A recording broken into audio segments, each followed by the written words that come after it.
Thank you, Peter. I should say, drag me up as I'm in the rain. And thank you all for coming out when it is so rainy.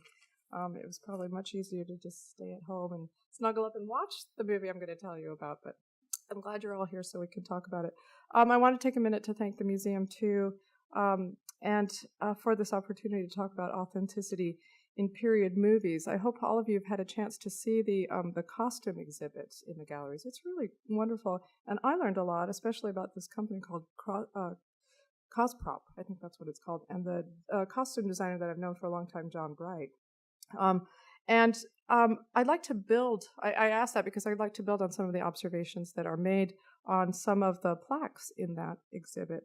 And specifically, I'd like to explore how some of the issues that surface in constructing the look of a period film also surface in recreating the sound of it.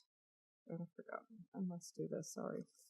I was especially struck by this costume in the plaque in front of the costume in the exhibit. This is for the film The Duchess, and the observation or rationale that motivated the choice of fabric for this costume.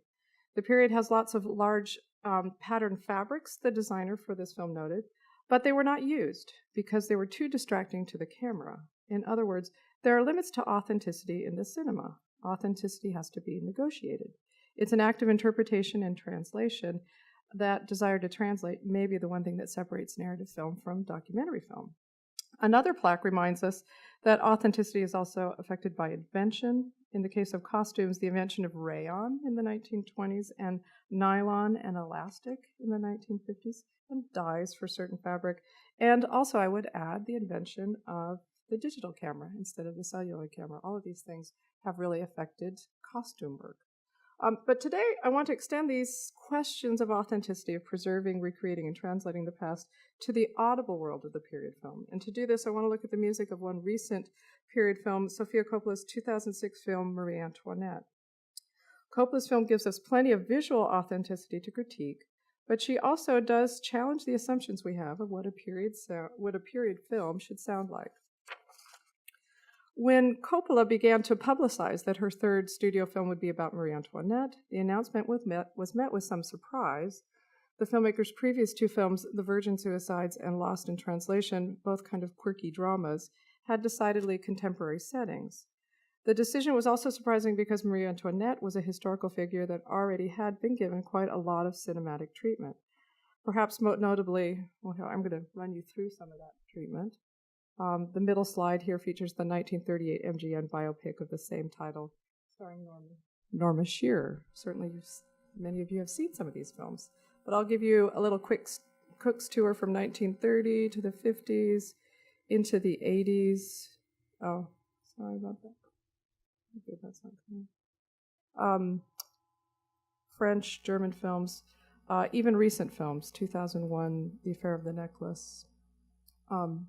The last picture, Diane Kruger's version of it, of course, comes after Coppola's, but I thought I'd give you the whole range of Marie Antoinette's in the cinema. When Coppola's film premiered, it was both praised and criticized for its unusual and at times startling interpretation of the French queen. Visually, the film conformed in many ways to the expectations of a period film. Coppola based her film on Antonia Fraser's 2002 best-selling book, Marie Antoinette, A Journey, a new biography that explained the Queen's famous licentious behavior as a manifestation of her youth, lack of education, and isolation in an extremely ritualized foreign court. Marie was an Austrian princess and only 14 when in 1770 she was removed from her court in Vienna and taken to Versailles to marry the Dauphin of France, all to create a strategic political alliance between France and the Austrian Empire. In other words, she was a teenager, isolated in a foreign court, and allowed very little contact with her family and friends after she married. Furthermore, her new husband, Louis XVI, was socially and romantically inept and took little interest in her for many years. Famously, the couple did not produce children for 7 years. These conditions, Fraser asserts in her book, were what made Marie Antoinette seek a life of frivolity and pleasure, a life that insulated her from political and economic travails of the country, and prompted her to supposedly dismiss reports of the people of France starving and not having enough bread to eat with the callous line, "Let them eat cake." In addition to keeping a close eye on her literary model, recreating many of the events and attitude Fraser describes in her well-researched work, Coppola pursues many general period conventions. She was given rare permission to film at Versailles, both inside and outside the palace, and in other buildings on the estate grounds. And this was something that very few filmmakers had been allowed to do. In 1938, for instance, MGM just simply decorated the facade of the Hollywood Horse Racetrack to stand in for the exteriors of Versailles. Although some limitations were placed on which rooms and parts of the palace could be used, in general, the film featured authentic interior and exterior settings. On those occasions when additional interior furnishings were needed, the sets were reconstructed with a concern for authenticity, and often in consultation with palace historians and staff. Other visual details, the film's opulent presentation of food. I'm sorry I'm doing this right before lunch. And, of course, its elaborate costumes. These were all reconstructed with a general eye towards authenticity. While maintaining a significant sense of historical detail visually, however, Coppola also indulges in some whimsical mistakes, and even in some sustained visual and oral incongruencies. The most noticeable of these was the international cast that she picks and the dizzying array of accents that they deliver. Kirsten Dunst and Jason Schwartzman, who play Marie Antoinette and King Louis XVI, speak with strong American accents. Rip Torn, the aging Louis XV, speaks at times with an audible Texan drawl. Marie's daughter, Maria Theresa, on the other hand, played by 3-year-old Lauriane Mascaro, literally speaks French, while Adria Argento's the Comte du Barry speaks with a noticeable Italian accents. And many times, you can clearly hear that Jamie Dornan, the actor playing Marie's Swedish lover, Count Fersen, is from Ireland. While many of the cast are displaced by speech, others are haunted by incongruent cultural or cinematic pasts. Molly Shannon, the contemporary comedian famous for her roles in Saturday Night Live, seems out of place as Marie's lady-in-waiting, as does Rip Torn, a character actor from the 1950s, most recently known for his eccentric work on the television comedy The Larry Sanders Show. The use of 1960s rock icon Marianne Faithfull to play Marie's mother, the aging Empress of Austria, is another strong visual incongruity. In the 1960s and 70s, Faithfull was famous for being Mick Jagger's muse and for defining heroin chic. Kirsten Dunst was 23 at the time of filming, but she had been a child actor and was now best known for her roles in high-profile teen films like the cheerleading satire Bring It On. Jason Schwartzman, the nerdy kid from Rushmore, that's how I always think of him, brought some of that nerdiness, but none of the cleverness to the role of hapless Louis XVI. But by casting popular teen stars in the lead role, Coppola quite intentionally sought to emphasize the teenageness of the film's central couple. Dunst's Marie, in fact, is a clear revision of previous cinematic depictions of the Queen. Most directors had cast an adult woman to play Marie. Norma Shearer, for instance, was 36 when she attempted to play the teenage Queen. Jane Seymour, 38. Jolie Richardson, 46. On closer examination, costumes for the film, like those of the Duchess, were also only partially authentic. While the general design and structure of period gowns were maintained, the fabrics and dyes that costume designer Milena Canero used for the women's dresses were decidedly modern. Coppola wanted to bring a much brighter palette of pastel colors than would have been available in the 1780s. Some shades of pink in the dress, for instance, are nearly neon in their hue. While our eyes eventually adjust to these minor licenses in authentic colors and accents, Coppola intermittently interjects the film with other more egregious visual disruptions, like this one. On one occasion, the camera peruses Marie's closet. The vast shoe collection is shown to contain a pair of Converse high-top sneakers. At a masked ball in Paris, the attendees exhibit a very contemporary style of dance and sport avant-garde-looking masks. And this one's for Peter. A well-trained eye will catch the pretty modern musical instruments, the modern guitars that a duo plays for Marie in her salon. In real life, the guitarists used in this film were members of Coppola's husband's rock band, Phoenix. Coppola is married to French rock musician Thomas Mars. This is a good one. In a brief on-screen dream sequence Marie has of Count Fersen, Coppola anachronistically depicts Fersen on a rearing horse in homage to David's famous portrait Napoleon at the St. Bernard Pass. This was painted in 1801, nearly a decade after Marie's death. So these visual disruptions were hardly accidental, but were inserted, Coppola tells us, intentionally. Although she was making a film about a historical figure, Coppola admits she never set out to make a strictly period film. I wasn't making a political movie about the French Revolution, she notes. I was doing a portrait of the character of Marie Antoinette, and my themes are in the film. She was a symbol of decadence, and yet I knew so little about the personal side of her. To explore the personal side of Marie's decadence, Coppola challenges the cinematic conventions of the historical film. She even cultivates intermittent visual and oral impossibilities in order to make Marie more emotionally accessible to a contemporary audience. Although the film's intermittent visual licenses are striking, even more startling are the anachronisms found or heard in the soundtrack. The film is full of music, over 30 musical cues in all. Strictly speaking, though, none of it is period.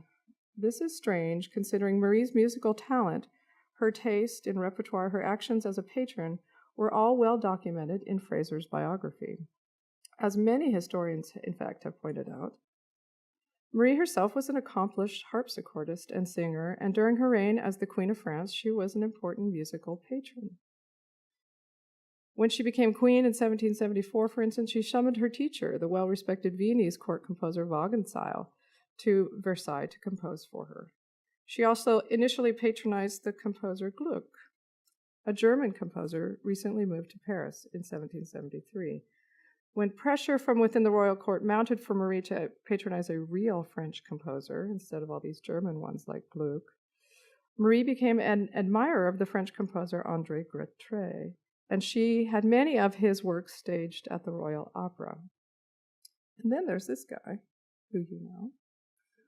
Mozart was also part of Marie's musical orbit. Although Mozart failed to gain Marie's patronage when he sought it in 1787, Marie certainly knew Mozart's music and remembered performances of it in her mother's court in Vienna when she was a child.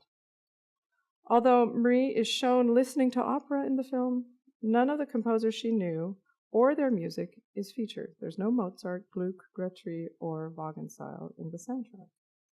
Instead, the film resonates with a wide variety of texted and instrumental music that can be placed in three general categories.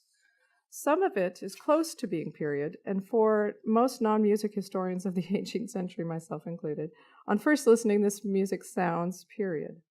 The performances of opera in the film all feature works by the French Baroque composer Jean-Philippe Rameau, specifically his operas Castor and Pollux from 1737 and Platée from 1745. But both operas were commissioned by and performed for Marie's father-in-law, Louis XV. Both were old-fashioned by the 1770s and never were heard at Marie or Louis's court. Likewise, on several occasions, musicians in the film appear on period keyboard instruments playing music by François Couperin, Domenico Scarlatti, Vivaldi. All of this music was written in the 1720s and 30s, long before Marie was born, and it, too, was old-fashioned and forgotten and never would have been heard in her court. Perhaps I'm splitting hairs, you might be saying. What difference does 50 or 60 years make with all this old stuff, except it would be sort of like saying teenagers today are listening to Bing Crosby instead of Beyonce. Most of this information, what's also interesting that most of this information was also easily available in Fraser's biography, but Coppola willfully ignores it because she is interested in using the soundtrack to complicate her historical subject. So, some of the time we hear this classical music, this seemingly period music, and it seems period because it also follows spatial conventions of period music, meaning it's heard diegetically. And by that I mean the characters in the film are listening to it, they can hear it. But we also hear a lot of contemporary popular music in this film, two distinct layers of it, in fact. We hear some very contemporary 21st century pop music, it's dreamy, distorted, instrumental electronica, from groups like Aphex Twin, Square Pusher, and Dustin O'Halloran, as well as texted rock songs from well-known groups like The Strokes, Windsor of the Derby, and the Radio Department. We also hear a third layer of music, a very distinct layer of pop songs from the 1980s, specifically songs from new romantic groups like Bow Wow Wow, New Order, Susie and the Banshee, Adam Ant, and The Cure. Anybody heard of any of these groups? Yeah. Okay, I just dated all of you, right? The over 40 crowd. But yeah. All right. Now, of these three contrasting styles of music, the 1980s popular music, in many ways, has the most to offer in terms of enriching the filmic text with extra musical meaning. Coppola privileges it by starting and ending the film with it. Oops, I forgot to give you that slide. The opening credits feature songs from the 1980s, in particular Gang of Four, and the end credits has a song from The Cure. So the Gang of Four song's Natural's Not In It speaks directly to a narrow subset of the audience who, like Coppola and me, were impressionable teenagers in the 1980s. Should you dwell outside these temporal and cultural parameters, however, the music's general frothy pop style and its opening lyric, "The problem of leisure, what to do for pleasure," still communicates a recognizable sense of fun and lightheartedness. The intentionally contemporary style of the music is also meant to shock, and none were more shocked than the historian Fraser, who was also a consultant on the film. When the sound designer Richard Beggs mentioned rock and roll in one of her visits to the set, Fraser recalls, "I was surprised and confused. I had expected him to say Gluck, Mozart, that sort of thing. The first blast of rock music nearly made me jump out of my chair." This discomfort, music supervisor Brian Reitzel points out, was by design. For most of the movie, Marie is an adolescent, and it would have been harder to get across her teenage angst with a, quote, masterpiece theater type of soundtrack, unquote. Because contemporary audiences have pre-existing conceptualizations about 18th century orchestral music as somber, serious, mature, refined, Coppola chooses music not from the 1780s, but from her own teenage years, from the early and mid-1980s, to emphasize Marie's teenageness. Coppola privileges this anachronistic music in the frame of the film, in the opening and ending credits, but also in the middle of the film, too, where Marie's teenage behavior is on display the most.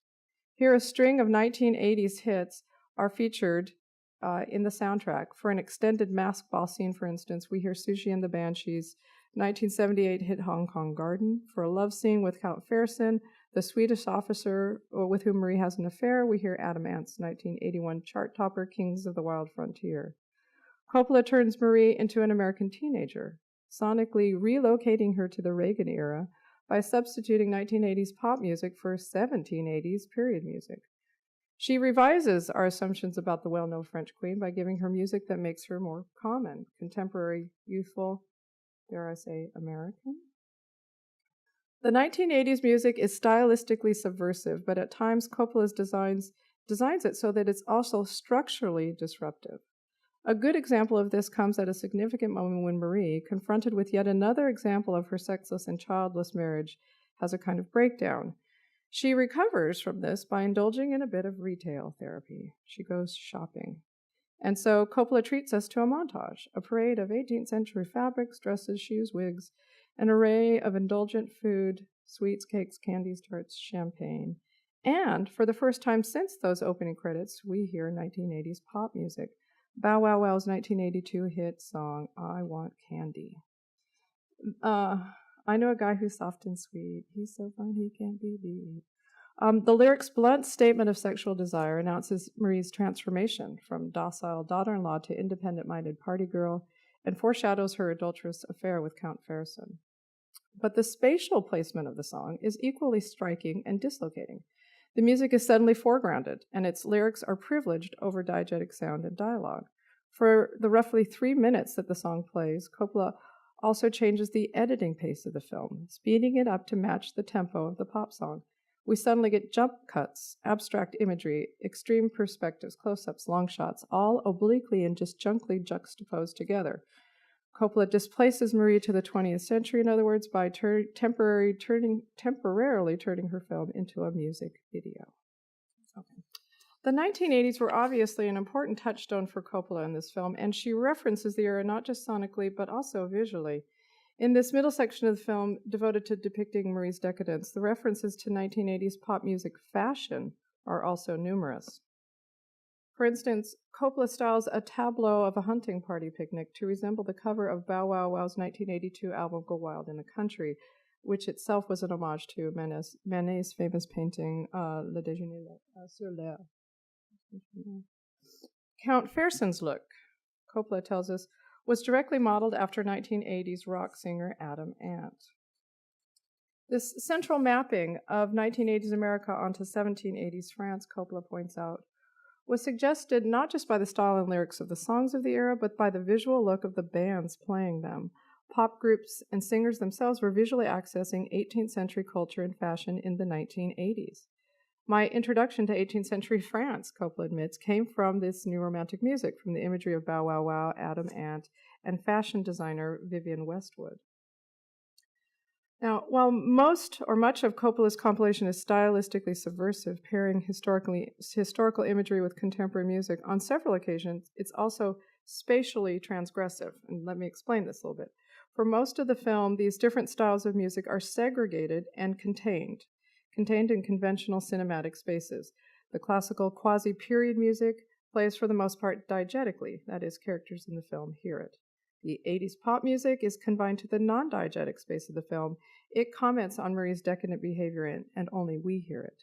And the third kind of music I mentioned, that 21st century kind of pop electronica, it also plays non-diegetically and is used to underscore Marie's isolation, first at her arrival in the French court and later in the film when Count Fersen departs and she's once again alone. On occasion, however, there are leaks in this structure. There are brief moments where Coppola enriches the interpretive value of the soundtrack by intermittently violating this general spatial separation she has set up. One example of this kind of spatial leakage happens when Marie and her girlfriends attend a masked ball in Paris. When the group enters the ball, we hear Susie and the Banshees' Hong Kong Garden playing prominently. Although it's initially difficult to tell where the music is coming from, whether the song is playing diegetically or non-diegetically, this spatial uncertainty is quickly erased when we watch couples in the central ballroom exhibit dance moves, and very modern ones at that, in sync with the tempo of the song. They seem to quite clearly be hearing the song. Any uncertainty about whether the music is diegetic or non-diegetic is fully dispelled when the dancers stop and bow at the end of the song. With this action, the song's interpretive value suddenly becomes even more complex. By allowing characters in the film to hear and dance to the song, the dislocation is no longer suggestive, but literal. For a brief and kind of surreal moment, Coppola depicts Marie as a contemporary American teenager awkwardly stuck in 18th century dress. In the court dance sequence, the slippage between musical spaces is drastic but momentary. Aspects of it are revisited at the end of the film, however, where Coppola does not violate her sonic boundaries as much as she dissolves them. As she quickly catalogs Marie's life and moods after the departure of Fersen, within the space of about 13 minutes, she allows the sonic boundaries between the 18th and 20th centuries to become completely fluid. I have created a kind of schematic here so that you have an idea of roughly how this collapse kind of happens. Immediately after Fersen departs, Marie is seen to resume her court life with Louis. She plays cards with the king, but daydreams about Fersen and mourns his departure. Marie and Louis are shown becoming out of touch with the country's growing economic crisis. Marie utters her famous line, "Let them eat cake," and mourns the death of her mother. A second child is born, a long-awaited dauphin. The children grow, they have their portraits painted. All of this happens rather quickly and with the help of music. When she dreams of Fersen, we hear contemporary music. When the cold reality of her dull court life with Louis returns, we hear and see the harpsichord. As debts mount and Marie is labeled Madame Deficit, however, there's a shift. An operatic aria begins to play non-diegetically behind these images, and we soon see the source of the music. Marie is attending the opera and is watching a performance of the aria we have been hearing. The aria is Tellaire's Lament from Act 1, Scene 3 of Rameau's opera Castor and Pollux. Marie herself interrupts the performance with enthusiastic applause, an outburst that is met with stony silence from the court nobility who now disapprove of her frivolous behavior. After the awkward silence, the montage continues. A third child is born and dies, and the family mourns the infant's casket as it's taken for burial. All as the aria continues, it now plays non-diegetically, commenting on the events in the scene. In the opera, Thaler is lamenting the death of her husband, Castor. The text of the aria now seems particularly suited to the events on the screen, and I think we also see why Coppola chose Rameau's aria, even though Rameau was not strictly period. Where the aria initially signaled the end of Marie's adolescence and her growing unpopularity in the French court, it now speaks more specifically for the personal and painful loss of her child. The style of the music also speaks clearly and with a different subtext, in stark contrast to the Strokes, the pop song by the Strokes in the preceding scene, and in contrast to all the 1980s music we've been hearing throughout the middle section of the film. Coppola suddenly uses this quasi-period music, Rameau, to authenticate Marie's interior and emotional feelings.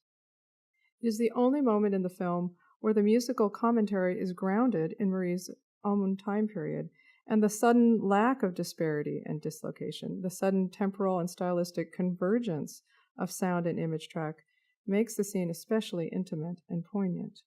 In a way that costumes, sets, location, in a way that no visual element can do, it's the music, Rameau, that signals the end of Marie's adolescence and the evolution of her character from a decadent teenager to a thoughtful, experienced queen. The cultural assumptions we have of classical masterpiece theater music as serious, refined, intellectually mature, these things now work. They work because Coppola is exploiting not just the imminent fusibility of music and image that defines cinema, but the enduring cultural and aesthetic hierarchies that divide and define musical styles. This linear juxtaposition or mashup of styles on the soundtrack, however, also challenges the cultural assumptions we have about musical style. By having opera arias, harpsichord sonatas, concerti grossi, pop and rock songs, moody electronica, by having it all speak for Marie, Coppola collapses the conceptual differences between these musical styles and allows them all to become the sonic signifiers of the private and public life of an 18th century French queen. In the last decade especially, auteur filmmakers like Coppola have offered significant revisions to the soundtrack. Their experimentation with stylistic eclecticism has not been limited to film soundtracks, however, but, and I'm really interested in this, how it's also spilled over into commercial soundtrack recordings too. As film soundtracks have gotten longer and more stylistically diverse, commercial soundtrack albums have likewise changed and become longer and more eclectic. This point is easily made when one compares Marie Antoinette's soundtrack to another auteur soundtrack from the same period, Spike Lee's He Got Game. This is a film from 1996. In both instances, studio executives accommodated the film's lengthy soundtracks by releasing double CD albums. 2 CDs, not just one, but 2 were needed to contain all the music in the film. Now, previously, if soundtracks were long or diverse, executives would just pick what they thought was sellable, and usually this meant the popular music made it to the soundtrack. For He Got Game, record executives, however, stylistically segregated the film's music, putting all of the pop music, the Public Enemy rap songs, onto one album, and all the classical stuff, Aaron Copland's orchestral music, onto another. The commercial soundtrack for Marie Antoinette, however, tells a different story. Unlike He Got Game, the music on this 2-CD collection is not segregated stylistically. Although the playing order of the excerpts is different than the film proper, the album, like the soundtrack, is also a pastiche of musical styles indiscriminately mixed together. Vivaldi is followed by Adam Ant, Couperin by Bow Wow Wow, Rameau is sandwiched in between Aphex Twin and Square Pusher. I don't know who they thought was going to buy this album. In his classical discussion of postmodernism, literary critic Fred Jameson describes how the use of pastiche and the deeply internalized incorporation of past styles and genres has reshaped various artistic disciplines since the 1960s. Most contemporary art, the cinema included, he argues, has seen, quote, the effacement of some key boundaries or separations, most notably the erosion of older distinctions between high culture and mass or popular culture, end quote. While many contemporary films continue to reflect this erosion visually, very few have done it sonically. Very few have used the period film for this purpose, to explore the limits of authenticity musically. But this is precisely what makes Coppola's film so interesting, in my opinion. Like the updated dyes and fabrics, like the elastic in the period costumes, Coppola's soundtrack is postmodern too, using music to point not just in one, but in many different directions, old, new, ironic, sincere, authentic and inauthentic. Thank you.